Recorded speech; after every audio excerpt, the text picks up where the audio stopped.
ಮತ್ತೆ ಆ ಅಸ್ಥಿಪಂಜರ ನೋಡಿದಾಗ ಇದು ಇಷ್ಟೇ ವರ್ಷದ ವ್ಯಕ್ತಿ ಆಗಿರಬಹುದು ಅಥವಾ ಇಷ್ಟು ಹಿಂದೆ ಡೆತ್ ಆಗಿರಬಹುದು ಡಾಕ್ಟರ್ ಹೇಳ್ತಾರೆ.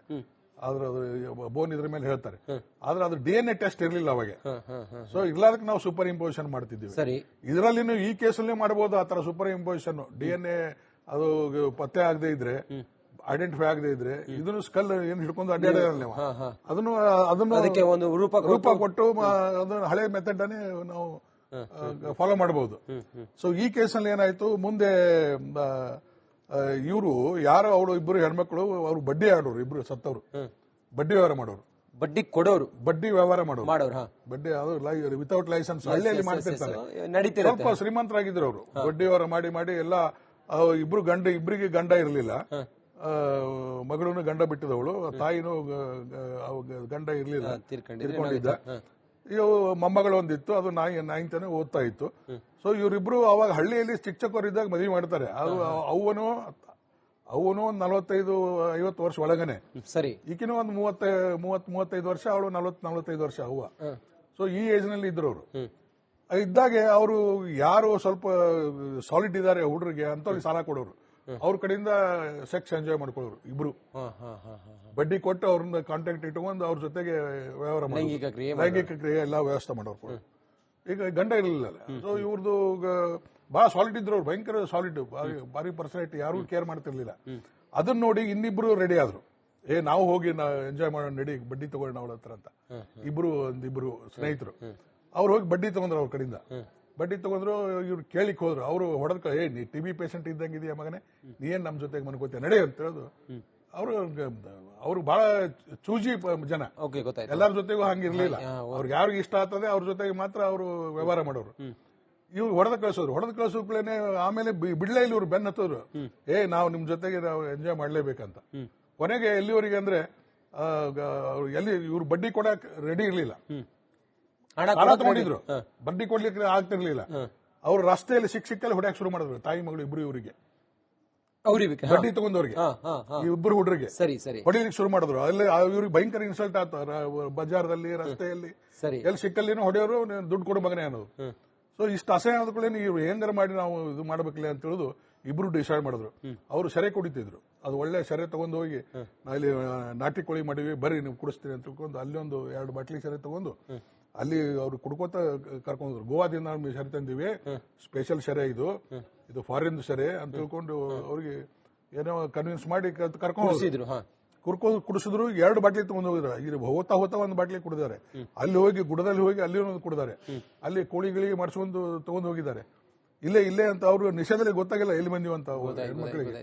ಸೊ ಅಷ್ಟು ನಿಷೇಧದಲ್ಲಿ ಅವಾಗ ಅವ್ರಿಗೆ ಸೀರೆಯಿಂದ ತಗೊಂಡು ಇಬ್ಬರಿಗೆ ಇದು ಹಾಕಿ, ಅಕಸ್ಮಾತ್ ಅವ್ರೇನಾದ್ರೂ ನಶೆ ಬಹಳಷ್ಟು ನಶೆ ಏರದೇ ಇದ್ರೆ ಇವ್ರನ್ನಿಬ್ಬರನ್ನ ಖಲಾಸ್ ಮಾಡೋರು, ಅಷ್ಟು ಸ್ಟ್ರಾಂಗ್ ಇದ್ರು ಅವರು ಇಬ್ರು ಹೆಣ್ಮಕ್ಳು. ಸೊ ಇವರು ಹೊಡಿತಾರೆ. ಅವ್ರು ಇಬ್ರು ಒಬ್ಬೊಬ್ರು ಇದು ಹಾಕಿ ಕುತ್ತಿಗೆ ಸೀರೆ ಹಾಕಿ ಕೊಲ್ತಾರೆ. ಕೊತ್ತ ಮೇಲೆ ಇವ್ರಿಗೆ ನಿಮ್ಗೆ ಏನಾದ್ರೂ ನಾವು ಸತ್ರು ಬಿಡುದಿಲ್ಲ ನಿಮಗಂತ ಹೇಳಿದ್ರಲ್ಲ, ಆ ಸತ್ತ ಮೇಲೆ ಆ ಹೆಣ್ಣ ಜೊತೆಗೆ ಎಂಜಾಯ್ ಮಾಡ್ತಾರೆ. ಇಬ್ರು ಎಂಜಾಯ್ ಮಾಡಿ ಆಮೇಲೆ ಅವಳು ಮನೆಯಲ್ಲಿ ಬಳ್ಳಿ ಕೈಯಲ್ಲಿ ಒಂದು ಕಿವಿ ಬಳೆ, ಓಲೆ, ಚಿನ್ನ, ಸಿಕ್ಕಾಪಟ್ಟೆ ಆಭರಣ ಇರ್ತದೆ. ಶ್ರೀಮಂತ ಇರ್ತಾರಲ್ಲ, ಬಡ್ಡಿ ವ್ಯವಹಾರ ಅಂತ ಹೇಳಿದ್ರೆ ಅವೆಲ್ಲ ತಗೋತಾರೆ. ತಗೊಂಡು ಸೀರೆ ತಗೊಂಡು ಹೋಗಿ ಆ ಮುಖದ ಮೇಲೆ ಇಟ್ಟು ಡಿಸ್ಫಿಗರೇಷನ್, ಮುಖ ಗೊತ್ತಾಗಬಾರ್ದು ಅಂತ ತಿಳ್ಕೊಂಡು ಉರಿ ಹಚ್ಚಿ ಅದನ್ನು ಸುಡ್ತಾರೆ. ಫುಲ್ ಬರ್ನ್ ಆಗಿತ್ತು. ಫುಲ್ ಬರ್ನ್ ಇಲ್ಲ, ಬರೀ ಇದೇ ಮಾತ್ರ, ಮುಖ ಮಾತ್ರ ಐಡೆಂಟಿಫೈ ಆಗಬಾರ್ದಲ್ಲ, ಮುಖ ಗೊತ್ತಾಗಬಾರ್ದು ಅಂತ ತಿಳ್ಕೊಂಡು ಮುಖ ಮಾತ್ರ. ಎಷ್ಟು ಜನ ಇದ್ರು ಅವರು? ಅವ್ರಿಬ್ರೇ ಇವ್ರಿಬ್ರು ಇದು ಮಾಡಿ ಸುಡ್ತಾರೆ.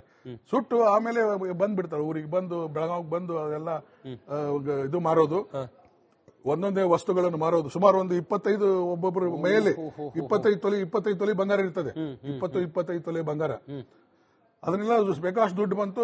ಎಲ್ಲ ಚೈನಿ ಹೊಡ್ಯಾಗತ್ರು. ಎಲ್ಲ ಮೋಟರ್ ಸೈಕಲ್ ತಗೊಂಡ್ರು, ಇದು ಮಾಡತ್ತು. ಏನಪ್ಪ ಬೇವಾರ್ಸ್ ಮಕ್ಕಳು ಇಷ್ಟೊಂದು ಮೋಟರ್ ಸೈಕಲ್ ಅಡ್ಡಾಡ್ತಾರೆ, ದಿನ ಬಾರ್ನಾಗಿರ್ತಾರೆ, ಎಲ್ಲಿ ಬರ್ತಾರೆ ಇವ್ರಿಗೆ ದುಡ್ಡು ಹಾಗೀಗಂತ ಜನ ಹಳ್ಳಿಯಲ್ಲಿ ನೋಡಿ ಆಮೇಲೆ ಕುಡಿದು ಕುಂತಾಗ ಇನ್ನೊಬ್ರು ಅವ್ರ ಸ್ನೇಹಿತರು, ಯಾಕೆ ನೋಡ ಮಲ್ಲವ್ವ ಆಕಿನ ಹೆಸರು, ಮಲ್ಲವ್ ಬಂದವಳು ಮಗನ ಹೊಡಿತಾಳೆ, ನನಗೆ ಹೊಡಿತಾಳೆ ಮಲ್ಲವ, ಈ ನಿಶೆ ಆಗಿತ್ತು ಮಕ್ಕಳು ಇವರಿಗೆ.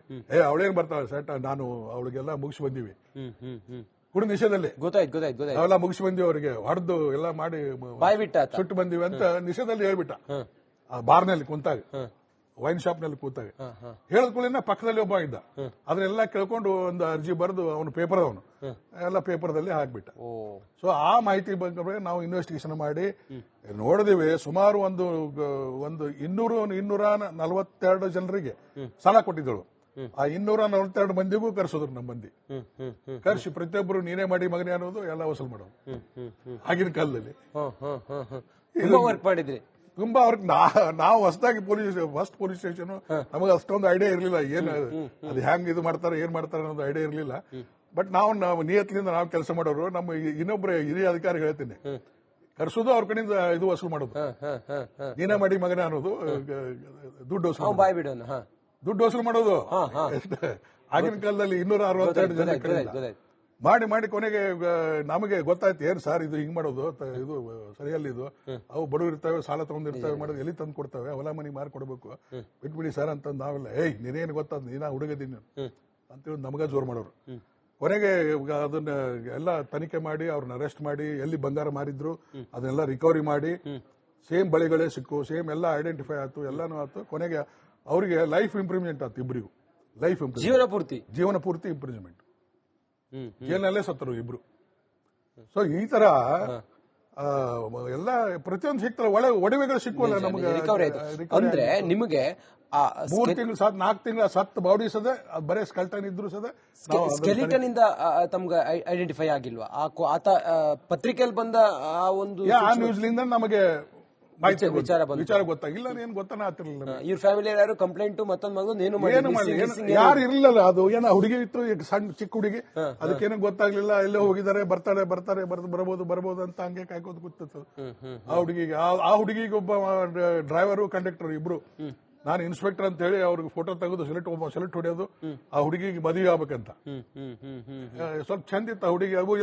ಇವರು ಒಳ್ಳೆ ಫ್ಯಾಮಿಲಿಯವರೇ, ಒಳ್ಳೆ ಇದನ್ನೇ, ಒಳ್ಳೆ ಜನನೇ. ಆದ್ರೆ ಈ ತರ ಅಡ್ಡದಾರಿ ಹಿಡಿದಿದ್ರು ಮಾಡಿ, ಈ ತರ ಬಡ್ಡಿ ವ್ಯವಹಾರ ಮಾಡಿ ಎಲ್ಲ ಹಾಳಾಗಿದ್ದು. ಕೊನೆಗೆ ನೋಡಿ, ಏನು ಬರೇ ಸ್ಕಲ್ಟನ್ ಮೇಲೆ ನಾವು ಕನ್ವಿಕ್ಷನ್. ಮತ್ತೆ ಆ ಅಸ್ಥಿ ಪಂಜರ ನೋಡಿದಾಗ ಇದು ಇಷ್ಟೇ ವರ್ಷದ ವ್ಯಕ್ತಿ ಆಗಿರಬಹುದು ಅಥವಾ ಡಾಕ್ಟರ್ ಹೇಳ್ತಾರೆ. ಆದ್ರೆ ಅದು ಬೋನ್ ಇದ್ರ ಮೇಲೆ ಹೇಳ್ತಾರೆ. ಆದ್ರೆ ಅದು DNA ಟೆಸ್ಟ್ ಇರ್ಲಿಲ್ಲ ಅವಾಗ. ಸೊ ಇರ್ಲಾರ್ದಕ್ಕೆ ನಾವು ಸೂಪರ್ ಇಂಪೋಸಿಷನ್ ಮಾಡ್ತಿದ್ದೀವಿ. ಇದರಲ್ಲಿ ಈ ಕೇಸಲ್ಲೇ ಮಾಡಬಹುದು ಆ ತರ ಸೂಪರ್ ಇಂಪೋಸಿಷನ್. DNA ಅದು ಪತ್ತೆ ಆಗದೆ ಇದ್ರೆ, ಐಡೆಂಟಿಫೈ ಆಗದೆ ಇದ್ರೆ, ಇದನ್ನು ಸ್ಕಲ್ ಏನ್ ಹಿಡ್ಕೊಂಡು ಅಡ್ಡಾಡಿರಲ್ಲ ಅದನ್ನು ಒಂದು ರೂಪ ಕೊಟ್ಟು ಅದನ್ನು ಹಳೆ ಮೆಥಡ್ ಅನ್ನೇ ನಾವು ಫಾಲೋ ಮಾಡಬಹುದು.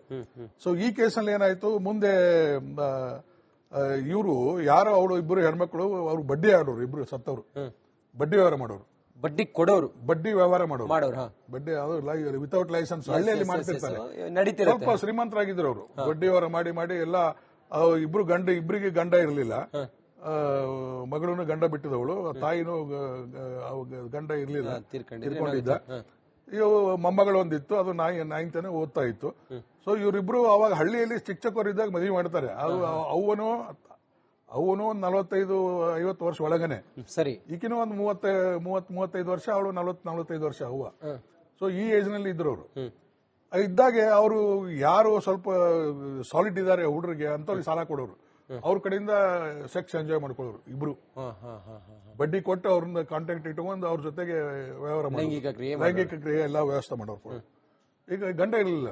ಸೊ ಇವ್ರದ್ದು ಬಹಳ ಸಾಲಿಡ್ ಇದ್ರು ಅವ್ರು, ಭಯಂಕರ ಸಾಲಿಡ್, ಭಾರಿ ಪರ್ಸನಾಲಿಟಿ, ಯಾರು ಕೇರ್ ಮಾಡ್ತಿರ್ಲಿಲ್ಲ. ಅದನ್ನ ನೋಡಿ ಇನ್ನಿಬ್ರು ರೆಡಿ ಆದ್ರು. ನಾವು ಹೋಗಿ ಎಂಜಾಯ್ ಮಾಡೋಣ, ನಡಿ ಬಡ್ಡಿ ತಗೊಳ್ಳೋಣ ಅವಳ ಹತ್ರ ಅಂತ. ಒಂದಿಬ್ರು ಸ್ನೇಹಿತರು ಅವ್ರು ಹೋಗಿ ಬಡ್ಡಿ ತಗೊಂಡ್ರು. ಅವ್ರ ಕಡೆಯಿಂದ ಬಡ್ಡಿ ತಗೊಂಡ್ರು. ಇವ್ರು ಕೇಳಿಕ್ ಹೋದ್ರು. ಅವರು ಹೊಡೆದ ನೀ TB ಪೇಷಂಟ್ ಇದ್ದಂಗಿದೆಯಾ ಮಗನೇ, ನೀ ಏನ್ ನಮ್ ಜೊತೆಗೆ ಮನ್ಕೋತೀಯ ನಡೆ ಅಂತ ಹೇಳುದು. ಅವ್ರು ಬಹಳ ಚೂಜಿ ಜನ, ಎಲ್ಲರ ಜೊತೆಗೂ ಹಂಗಿರ್ಲಿಲ್ಲ. ಅವ್ರಿಗೆ ಯಾರು ಇಷ್ಟ ಆಗ್ತದೆ ಅವ್ರ ಜೊತೆಗೆ ಮಾತ್ರ ಅವರು ವ್ಯವಹಾರ ಮಾಡೋರು. ಇವ್ರು ಹೊಡೆದ ಕಳಿಸೋದ್ಗಳೇನೆ. ಆಮೇಲೆ ಬಿಡ್ಲೇ ಇಲ್ಲ ಇವ್ರು ಬೆನ್ನ ಹತ್ತೋರು. ನಾವು ನಿಮ್ ಜೊತೆಗೆ ನಾವು ಎಂಜಾಯ್ ಮಾಡ್ಲೇಬೇಕಂತ. ಕೊನೆಗೆ ಎಲ್ಲಿವರೆಗೆ ಅಂದ್ರೆ ಇವ್ರು ಬಡ್ಡಿ ಕೊಡಕ್ ರೆಡಿ ಇರ್ಲಿಲ್ಲ, ಹಣ ತಗೊಂಡಿದ್ರು, ಬಡ್ಡಿ ಕೊಡ್ಲಿಕ್ಕೆ ಆಗ್ತಿರ್ಲಿಲ್ಲ. ಅವ್ರು ರಸ್ತೆಯಲ್ಲಿ ಸಿಕ್ಕಲ್ಲಿ ಹೊಡ್ಯಾಕ್ ಶುರು ಮಾಡಿದ್ರು, ತಾಯಿ ಮಗಳು ಇಬ್ರು ಇವರಿಗೆ, ಬಡ್ಡಿ ತಗೊಂಡವ್ರಿಗೆ, ಇಬ್ಬರು ಹುಡುಗರಿಗೆ ಹೊಡಿಲಿಕ್ಕೆ ಶುರು ಮಾಡಿದ್ರು. ಅಲ್ಲಿ ಇವ್ರಿಗೆ ಭಯಂಕರ ಇನ್ಸಲ್ಟ್ ಆಯ್ತು. ಬಜಾರ್ದಲ್ಲಿ, ರಸ್ತೆಯಲ್ಲಿ, ಎಲ್ಲಿ ಸಿಕ್ಕಲ್ಲಿನೂ ಹೊಡೆಯೋರು, ದುಡ್ಡು ಕೊಡು ಮಗನೇ ಅನ್ನೋದು. ಸೊ ಇಷ್ಟು ಅಸಹ್ಯ ಆದ್ಕೊಳ್ಳೇನು ಇವ್ರು ಹೆಂಗಾರ ಮಾಡಿ ನಾವು ಇದು ಮಾಡ್ಬೇಕಲ್ಲ ಅಂತ ಹೇಳುದು ಇಬ್ರು ಡಿಸೈಡ್ ಮಾಡಿದ್ರು. ಅವರು ಸೆರೆ ಕುಡಿತಿದ್ರು. ಅದು ಒಳ್ಳೆ ಸೆರೆ ತಗೊಂಡು ಹೋಗಿ ಅಲ್ಲಿ ನಾಟಿ ಕೋಳಿ ಮಾಡಿವಿ, ಬರ್ರಿ ನೀವು ಕುಡಿಸ್ತೀರಿ ಅಂತ ತಿಳ್ಕೊಂಡು ಅಲ್ಲಿ ಒಂದು 2 ಬಾಟ್ಲಿ ಸೆರೆ ತಗೊಂಡು ಅಲ್ಲಿ ಅವ್ರು ಕುಡ್ಕೋತ ಕರ್ಕೊಂಡ್ರು. ಗೋವಾದಿಂದ ಸೆರೆ ತಂದಿವಿ, ಸ್ಪೆಷಲ್ ಸೆರೆ ಇದು ಫಾರಿನ್ ಸೆರೆ ಅಂತ ತಿಳ್ಕೊಂಡು ಅವ್ರಿಗೆ ಏನೋ ಕನ್ವಿನ್ಸ್ ಮಾಡಿ ಕರ್ಕೊಂಡು ಕುಡಿಸಿದ್ರು. 2 ಬಾಟ್ಲಿ ತಗೊಂಡು ಹೋಗಿದ್ರು. ಇಲ್ಲಿ ಹೋಗ್ತಾ 1 ಬಾಟ್ಲಿ ಕುಡಿದಾರೆ. ಅಲ್ಲಿ ಹೋಗಿ ಗುಡದಲ್ಲಿ ಹೋಗಿ ಅಲ್ಲಿ ಒಂದು ಕುಡಿದಾರೆ. ಅಲ್ಲಿ ಕೋಳಿಗಳಿಗೆ ಮಾಡಿಸ್ಕೊಂಡು ತಗೊಂಡು ಹೋಗಿದ್ದಾರೆ. ಇಲ್ಲೇ ಅಂತ ಅವರು ನಿಷೇಧದಲ್ಲಿ ಗೊತ್ತಾಗಿಲ್ಲ ಎಲ್ಲಿ ಬಂದಿವ ಅಂತ ಹೆಣ್ಮಕ್ಳಿಗೆ. ಸೊ ಅಷ್ಟು ನಿಷೇಧದಲ್ಲಿ ಅವಾಗ ಅವ್ರಿಗೆ ಸೀರೆಯಿಂದ ತಗೊಂಡು ಇಬ್ಬರಿಗೆ ಇದು ಹಾಕಿ, ಅಕಸ್ಮಾತ್ ಅವ್ರೇನಾದ್ರೂ ನಶೆ ಬಹಳಷ್ಟು ನಶೆ ಏರದೇ ಇದ್ರೆ ಇವ್ರನ್ನಿಬ್ಬರನ್ನ ಖಲಾಸ್ ಮಾಡೋರು. ಅಷ್ಟು ಸ್ಟ್ರಾಂಗ್ ಇದ್ರು ಅವರು ಇಬ್ರು ಹೆಣ್ಮಕ್ಳು. ಸೊ ಇವರು ಹೊಡಿತಾರೆ. ಅವರು ಇಬ್ರು ಒಬ್ಬೊಬ್ರು ಇದು ಹಾಕಿ ಕುತ್ತಿಗೆ ಸೀರೆ ಹಾಕಿ ಕೊಲ್ತಾರೆ. ಕೊತ್ತ ಮೇಲೆ ನಿಮ್ಗೆ ಏನಾದ್ರೂ ನಾವು ಸತ್ರು ಬಿಡುದಿಲ್ಲ ನಿಮಗಂತ ಹೇಳಿದ್ರಲ್ಲ, ಆ ಸತ್ತ ಮೇಲೆ ಆ ಹೆಣ್ಣ ಜೊತೆಗೆ ಎಂಜಾಯ್ ಮಾಡ್ತಾರೆ ಇಬ್ರು. ಎಂಜಾಯ್ ಮಾಡಿ ಆಮೇಲೆ ಅವಳು ಮನೆಯಲ್ಲಿ ಬಳ್ಳಿ ಕೈಯಲ್ಲಿ ಒಂದು ಕಿವಿ ಬಳೆ, ಓಲೆ, ಚಿನ್ನ, ಸಿಕ್ಕಾಪಟ್ಟೆ ಆಭರಣ ಇರ್ತದೆ. ಸರಿ, ಶ್ರೀಮಂತ ಇರ್ತಾರಲ್ಲ ಬಡ್ಡಿ ವ್ಯವಹಾರ ಅಂತ ಹೇಳಿದ್ರೆ ಅವೆಲ್ಲ ತಗೋತಾರೆ. ತಗೊಂಡು ಸೀರೆ ತಗೊಂಡು ಹೋಗಿ ಆ ಮುಖದ ಮೇಲೆ ಇಟ್ಟು ಡಿಸ್ಫಿಗರೇಷನ್, ಮುಖ ಗೊತ್ತಾಗಬಾರ್ದು ಅಂತ ತಿಳ್ಕೊಂಡು ಉರಿ ಹಚ್ಚಿ ಅದನ್ನು ಸುಡ್ತಾರೆ. ಫುಲ್ ಬರ್ನ್ ಆಗಿತ್ತು. ಫುಲ್ ಬರ್ನ್ ಇಲ್ಲ, ಬರೀ ಇದೇ ಮಾತ್ರ ಮುಖ ಮಾತ್ರ ಐಡೆಂಟಿಫೈ ಆಗಬಾರ್ದಲ್ಲ, ಗೊತ್ತಾಯ್ತು. ಮುಖ ಗೊತ್ತಾಗಬಾರ್ದು ಅಂತ ತಿಳ್ಕೊಂಡು ಮುಖ ಮಾತ್ರ. ಎಷ್ಟು ಜನ ಇದ್ರು ಅವರು? ಅವ್ರಿಬ್ರೇ ಇವರಿಬ್ರು ಇದು ಮಾಡಿ ಸುಡ್ತಾರೆ. ಸುಟ್ಟು ಆಮೇಲೆ ಬಂದ್ಬಿಡ್ತಾರೆ ಊರಿಗೆ. ಬಂದು ಬೆಳಗಾವಿಗೆ ಬಂದು ಅದೆಲ್ಲ ಇದು ಮಾರೋದು, ಒಂದೊಂದೇ ವಸ್ತುಗಳನ್ನು ಮಾರೋದು. ಸುಮಾರು ಒಂದು 25 ಒಬ್ಬೊಬ್ರು ಮೈಯಲ್ಲಿ 25 ತೊಲಿ ಬಂಗಾರ ಇರ್ತದೆ. 25 ತೊಲೆ ಬಂಗಾರ. ಅದನ್ನೆಲ್ಲ ಬೇಕಾಷ್ಟು ದುಡ್ಡು ಬಂತು, ಎಲ್ಲ ಚೈನಿ ಹೊಡೆಯಾಗತ್ರಿ. ಎಲ್ಲ ಮೋಟರ್ ಸೈಕಲ್ ತಗೊಂಡ್ರು, ಇದು ಮಾಡತ್ತು. ಏನಪ್ಪ ಬೇವರ್ಷ ಮಕ್ಕಳು ಇಷ್ಟೊಂದು ಮೋಟರ್ ಸೈಕಲ್ ಅಡ್ಡಾಡ್ತಾರೆ, ದಿನ ಬಾರ್ನಾಗ ಇರ್ತಾರೆ, ಎಲ್ಲಿ ಬರ್ತಾರೆ ಇವ್ರಿಗೆ ದುಡ್ಡು ಹಾಗೆ ಈಗ ಅಂತ ಜನ ಹಳ್ಳಿಯಲ್ಲಿ ನೋಡಿ. ಆಮೇಲೆ ಕುಡಿದು ಕುಂತಾಗ ಇನ್ನೊಬ್ರು ಅವ್ರ ಸ್ನೇಹಿತರು, ಯಾಕೆ ನೋಡ ಮಲ್ಲವ್ವ ಆಕಿನ ಹೆಸರು, ಮಲ್ಲವ್ ಬಂದವಳು ಮಗನ ಹೊಡಿತಾಳೆ, ಹೊಡಿತಾಳೆ ಮಲ್ಲವ್ವ. ಈ ನಿಶೆ ಆಗಿತ್ತು ಮಕ್ಕಳು ಇವರಿಗೆ. ಅವಳೇನ್ ಬರ್ತಾಳೆ ಸೆಟ್, ನಾನು ಅವಳಿಗೆಲ್ಲ ಮುಗಿಸಿ ಬಂದಿವಿ ಕುಡಿ ನಿಷೇಧದಲ್ಲಿ. ಗೊತ್ತಾಯ್ತು. ಅವೆಲ್ಲ ಮುಗಿಸಿ ಬಂದಿವಿ, ಅವ್ರಿಗೆ ಹೊಡೆದು ಎಲ್ಲ ಮಾಡಿ ಬಾಯ್ ಬಿಟ್ಟ ಸುಟ್ಟು ಬಂದಿವಿ ಅಂತ ನಿಷೇಧದಲ್ಲಿ ಹೇಳ್ಬಿಟ್ಟ. ಬಾರ್ನಲ್ಲಿ ಕುಂತಾಗ, ವೈನ್ ಶಾಪ್ ನಲ್ಲಿ ಕೂತಾಗ ಹೇಳದ್ಕೊಳ್ಳಿನ ಪಕ್ಕದಲ್ಲಿ ಒಬ್ಬ ಇದ್ದ. ಅದನ್ನೆಲ್ಲ ಕೇಳ್ಕೊಂಡು ಒಂದು ಅರ್ಜಿ ಬರೆದು ಅವನು ಪೇಪರ್ ಎಲ್ಲ ಪೇಪರ್ದಲ್ಲಿ ಹಾಕ್ಬಿಟ್ಟ. ಸೊ ಆ ಮಾಹಿತಿ ಬಗ್ಗೆ ನಾವು ಇನ್ವೆಸ್ಟಿಗೇಷನ್ ಮಾಡಿ ನೋಡಿದಿವಿ. ಸುಮಾರು ಒಂದು 242 ಜನರಿಗೆ ಸಾಲ ಕೊಟ್ಟಿದ್ದಳು. ಆ 242 ಮಂದಿಗೂ ಕರ್ಸಿದ್ರು. ನಮ್ಮ ಮಂದಿ ಕರ್ಸಿ ಪ್ರತಿಯೊಬ್ಬರು ನೀನೇ ಮಾಡಿ ಮಗನೇ ಅನ್ನೋದು ಎಲ್ಲ ವಸೂಲ್ ಮಾಡೋದು. ಆಗಿನ ಕಾಲದಲ್ಲಿ ತುಂಬಾ ಅವ್ರಿಗೆ ನಾವು ಹೊಸದಾಗಿ ಫಸ್ಟ್ ಪೊಲೀಸ್ ಸ್ಟೇಷನ್, ನಮಗೆ ಅಷ್ಟೊಂದು ಐಡಿಯಾ ಇರಲಿಲ್ಲ. ಅದು ಹೆಂಗ್ ಇದು ಮಾಡ್ತಾರೆ, ಏನ್ ಮಾಡ್ತಾರೆ ಅನ್ನೋದು ಐಡಿಯಾ ಇರಲಿಲ್ಲ. ಬಟ್ ನಾವು ನಿಯತ್ನಿಂದ ನಾವು ಕೆಲಸ ಮಾಡೋರು. ನಮ್ಮ ಇನ್ನೊಬ್ಬರ ಹಿರಿಯ ಅಧಿಕಾರಿ ಹೇಳ್ತೀನಿ, ಕರ್ಸೋದು ಅವ್ರ ಕಡೆಯಿಂದ ಇದು ವಸೂಲ್ ಮಾಡೋದು, ನೀನೇ ಮಾಡಿ ಮಗನೇ ಅನ್ನೋದು, ದುಡ್ಡು ವಸೂಲ್ ಮಾಡೋದು.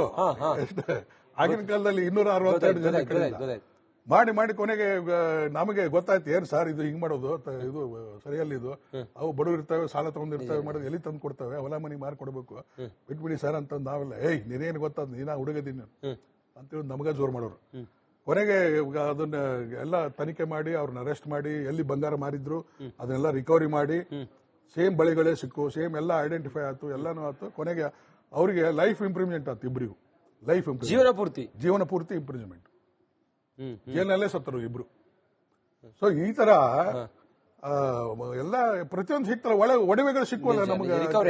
ಅಂದ್ರೆ ನಿಮಗೆ 3 ತಿಂಗಳು 4 ತಿಂಗಳ ಸತ್ ಬಾಡಿ ಸದ ಬರೇ ಸ್ಕೆಲ್ಟನ್ ಇದ್ರು ಸದ ಸ್ಕೆಲಿಟನ್ ಇಂದ ತಮ್ಗೆ ಐಡೆಂಟಿಫೈ ಆಗಿಲ್ವಾ?